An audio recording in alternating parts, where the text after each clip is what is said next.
Hi, my name is Mendile Ratulusara. I'm the founder of Chris and Gio Domestic Placements. We recruit, train and place domestic workers in homes. Our aim is to professionalize domestic work.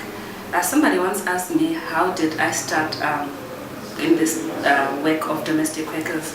I remember in 2012, I had my first child. I was staying with my in-laws. I struggled getting a domestic worker.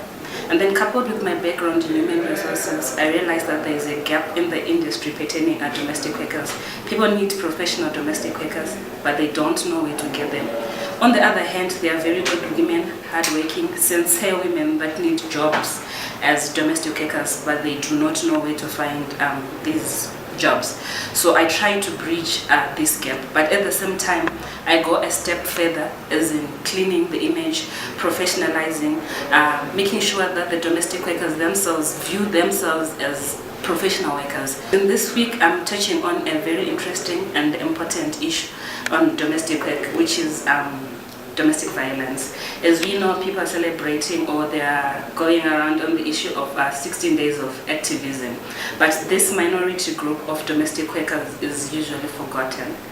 But then it's one of the most important groups in our lives, in our industries, in everything.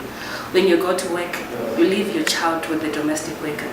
When you come back from work, you are tired. You actually need the domestic worker. But there are certain issues that also arise out of this employment relationship. There is the abuse of the domestic workers themselves. They are emotionally abused. I hear issues of mates that call me and tell me that their employer shouts at them from the moment that they wake up to the moment that they go to bed. It's all just about shouting and shouting. It's degrading, to say the least, because that domestic worker is somebody's mother, there's somebody's child. Then we also have domestic workers suffering sexual abuse.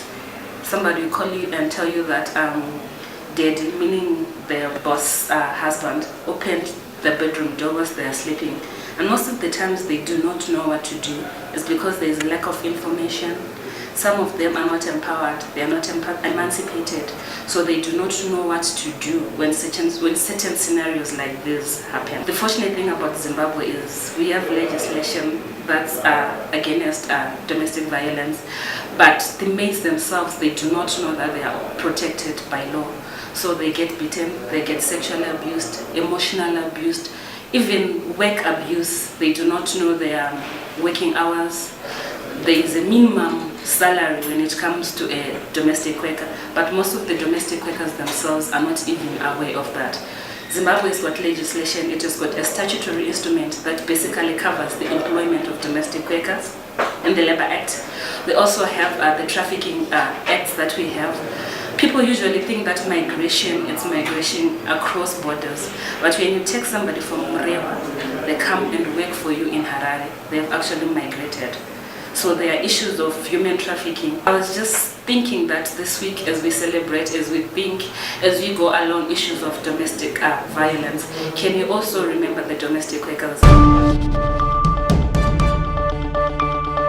For these and other stories, visit our website www.263chat.com. Follow us on Twitter @263chat and like our Facebook page 263chat.